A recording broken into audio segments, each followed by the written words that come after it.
반갑다 얘들아. 수료논술 강사 유홍조라고 한댔나?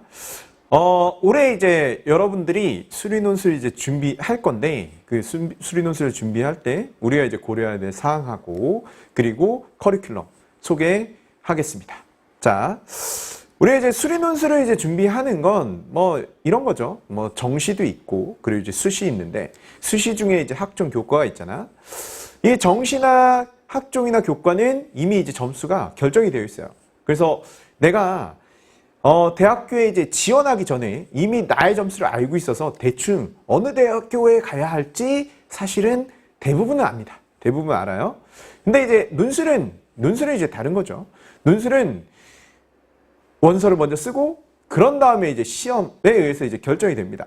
그러니까 사실 우리가 지금 갖고 있는 점수 대비 사실 이제 모르잖아. 그죠? 내가 이제 시험 준비를 열심히 해서 얼마만큼 그 대학의 문제에 정확하게 학습 포인트를 이해해서 적용하느냐. 그거에 따라서 결과가 이제 충분히 달라질 수 있다고 얘들아. 그래서 이제 내 점수 대비, 내가 갖고 있는 점수 대비, 좀 더 이제 나은 대학 갈 수 있는 유일한 전형이야. 뭐 이거는 이제 사실 누구나 다 알고 있어요. 누구나 다. 근데 이제 결과적으로 그런 거죠. 얘가 이제 어떻게 이제 준비를 할 거냐라고 했을 때 그 정시 준비보다 어느 정도 이제 포션을 가져갈 거냐라는 게 이제 고민이겠죠. 자, 고민하시는 분들 지금부터 이제 잘 들으라고. 자, 어느 정도 이제 준비만 갖춰진다는 건 이런 걸 얘기하는 거야.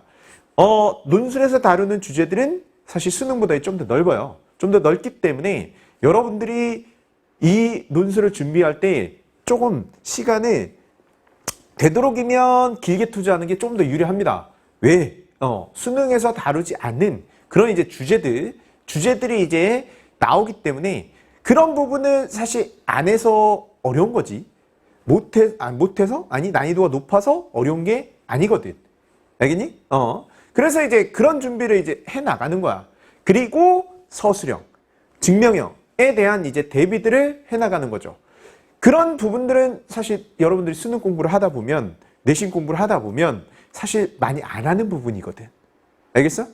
많이 안 하는 부분이니까 그런 부분까지 여러분들이 준비를 해 나가시는 거. 일주일에 한 번씩이야. 일주일에 한 번씩 대략 수업 한 번, 복습 한 번.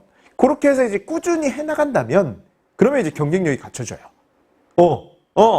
자, 정시를 같이 준비하면서 충분히 해낼 수 있어요.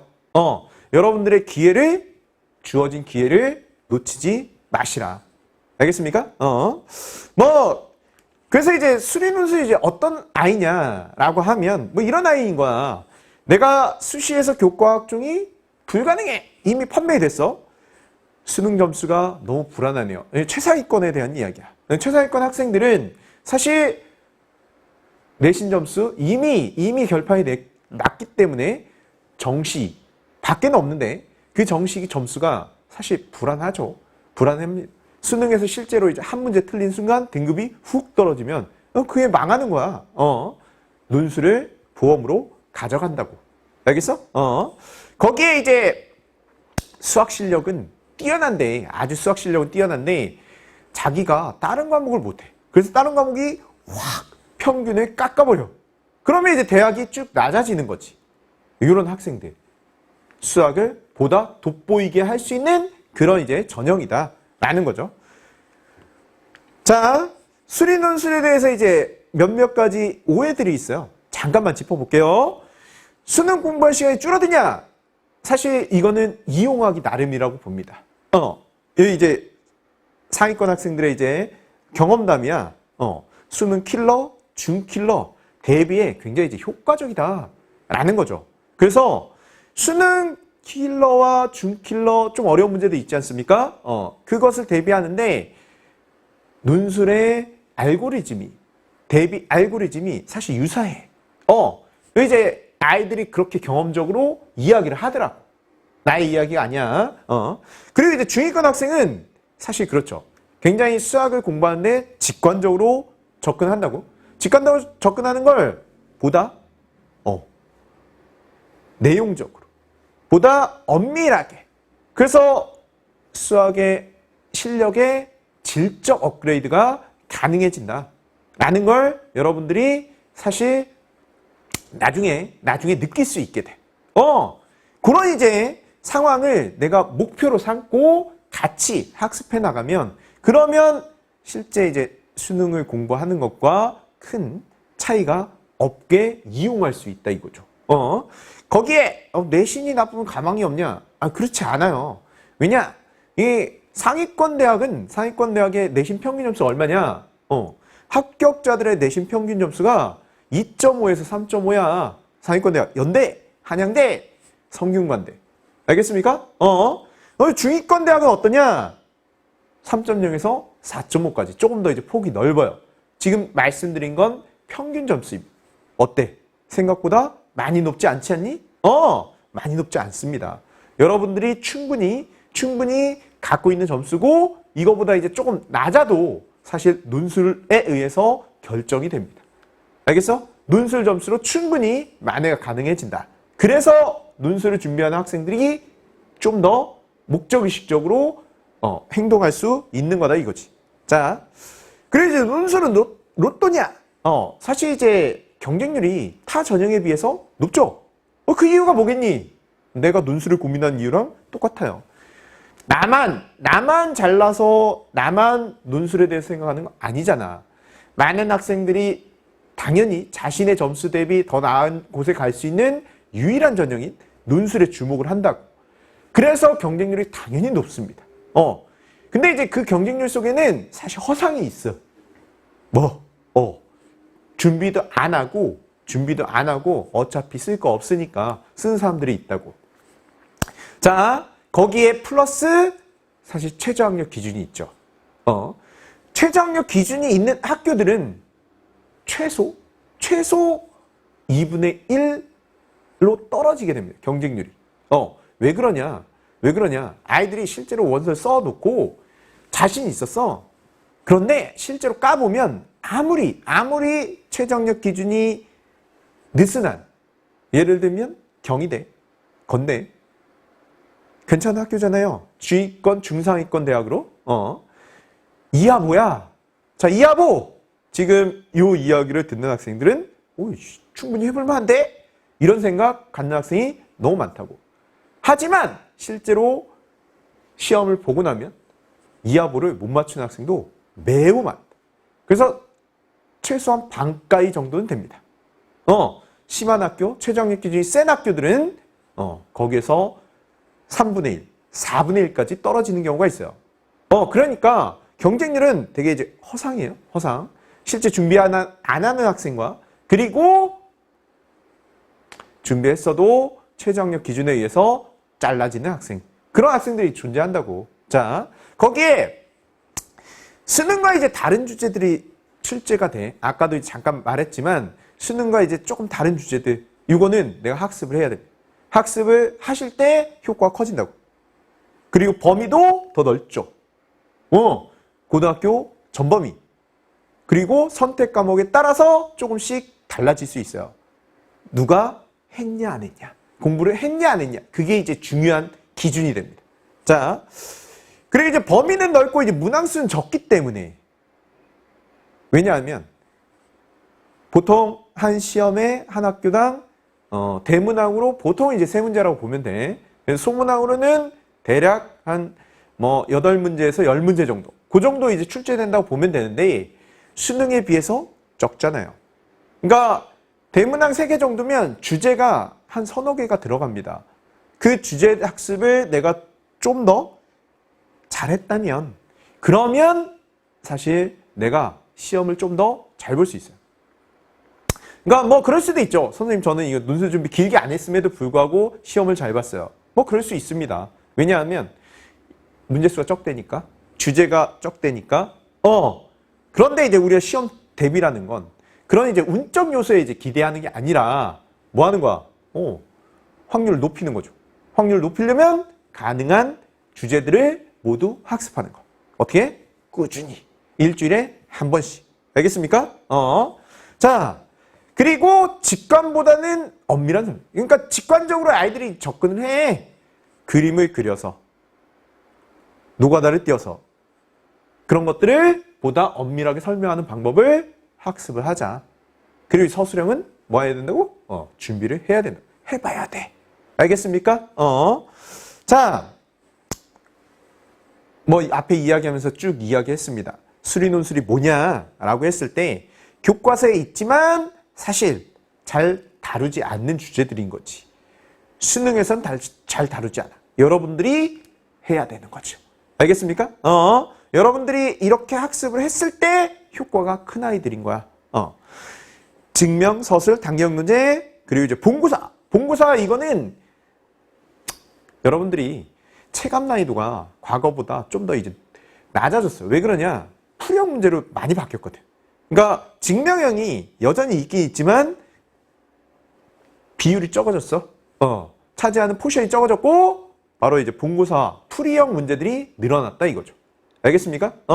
그래서 여러분들이 학습하기가 좀 더 편해진 감이 있어요. 그리고 난이도는 실제로 많이 낮아졌습니다. 실제 여러분들이 이제 풀어보면 알아. 풀어보면 이 정도 도전해 볼 만한데 하는 문제들이 나온다고.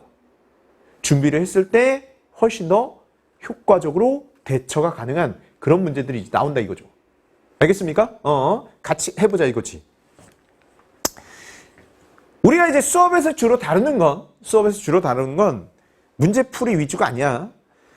결국엔 이 문제를 풀기 위해서 내가 어떤 생각을 해야 되고 어떤 관점을 가져야 하는가에 대한 이야기들이 주를 이루게 될 거야. 그래서 선생님이 하나씩 알고리즘으로 이렇게 이제 정리를 해줄 거라고. 알겠습니까? 그리고 이제 우리는 사실 그래요. 매년 교재를 업그레이드 합니다. 그래서 가장 트렌드에 맞는 주제들을 학습시키려고 노력을 합니다. 우리 선생님 이제 프린키피아 선생님 네 분이 같이 공동으로 분석해서 교재를 집필을 하거든. 매해 모든 문제들 분석하면서 트렌드를 분석하면서 교재에 실어 놓는다고. 그걸 가지고 여러분들이 1년 동안 학습하면 훨씬 더 다른 논술 준비에 비해서 나은 상황에서 여러분들이 학습을 하실 수 있게 된다라는 거고, 뭐 변별 포인트와 채점 포인트는 뭐 수업 시간에 보시면 알게 됩니다. 여러분들에게 너무 정확하게 제시를 해드릴 거야. 알겠죠? 자, 그럼 커리큘럼은 어떻게 되냐? 뭐 이렇게 됩니다. 총 이제 5단계로 이제 짜봤는데, 베이직, 이게 이제 겨울방학에 우리가 할 주제야. 주로 이제 공통수학이죠. 수학 상하에 있는 내용을 가지고 여러분들에게 학습을 시킬 거라고. 자, 스텝 2는 에센스. 그래서 수원수투입니다. 몇 월까지? 4월까지. 아니, 논술을 이제 준비하다 보면 그런 사람도 있어. 선생님, 저는 미적분 하지도 않았는데 논술 준비해도 됩니까? 해도 돼. 그렇게 커리큘럼을 짰다고. 알겠습니까? 여기 선택 과목 학습이 거의 이제 마무리되는 5월에서 7월 사이에선 논술도 역시 선택 과목을 학습합니다. 이렇게 짰기 때문에 충분히 해낼 수 있다. 알겠지? 그리고 이제 스텝 4, 스텝 5는 실전 모의고사 단계. 이 실전 모의고사 단계는 정말 엄선 그리고 예상 되는 문제들을 통해서 여러분들이 실전 모의고사와 함께 통계를 통해 학습을 마무리할 수 있게 만들어 드리겠다. 알겠어? 자, 여러분들 학습의 교과 과정에 충실하게 논술도 역시 구성을 합니다. 그래서 충분히 학습할 수 있으니까 겨울방학부터 좀 더 꾸준하게 학습을 진행하도록 해보자 이거지. 오케이? 자, 수업 구성은 대략 이 정도 돼요. 수업 시간이 대략 3시간에서 3시간 반 정도 됩니다. 여기 3시간 써져 있는데 3시간 반 정도까지 이제 간다고 생각을 하면 돼. 강의별 주제 내용이고 주제별 강의 내용으로 이제 우리는 학습을 시킬 거야. 그래서 뭐 극한 혹은 미분, 적분 뭐 이런 식으로 묶어서 혹은 절대부등식 이렇게 이제 묶어서 수업을 진행을 할 거다. 바로 이제 그 주제에 해당되는 아이들이 어떠한 알고리즘을 가져야 여러분들이 문제에 접근할 수 있는지에 대한 이야기들을 해드리겠다 이거죠. 그리고 과제는 딱 여러분들이 일주일에 한 번 정도 수업 복습과 함께 할 수 있는 내용으로 여러분들에게 쓰기를 시켜드립니다. 그 쓰기한 내용을 여러분들에게 피드백, 첨삭으로 해드릴 거야. 오케이? 그러면서 꾸준히 일주일에 한 번씩 준비해 나가면 그러면 대비가 되더라 이거죠. 오케이? 자, 관리는 뭐 이렇게 합니다. 피드백을 매주 대면 첨삭으로 해드리고요. 그리고 카카오톡 이용한 질문, 그리고 우리 카페 대한민국 유일합니다. 대한민국에서 유일하게 지금까지 나왔던 모든 논술에 대한 각 대학별 연도별 문제와 해설이 있으니까 이걸 이용할 수 있는 카페. 수업을 안 듣더라도 제발 카페만은 이용해 주세요. 자, 가장 하고 싶은 이야기예요. 논술을 준비하고자 한다. 그러면 제발 꾸준히 해야 돼요. 그러니까 꾸준히가 가장 중요한 과목이라고 할 수 있겠습니다. 이 꾸준히를 안 해서 아이들이 실제 이제 논술에서 아쉬운 결과들을 얻는 경우를 너무 많이 봤어요. 제발 여러분 지금부터 나의 하나의 이제 전략이라고 생각해 주시고 논술 이렇게 하겠다. 꾸준히 해나가도록 합시다. 자, 수업 현장에서 보도록 하겠습니다. 여기까지 감사합니다.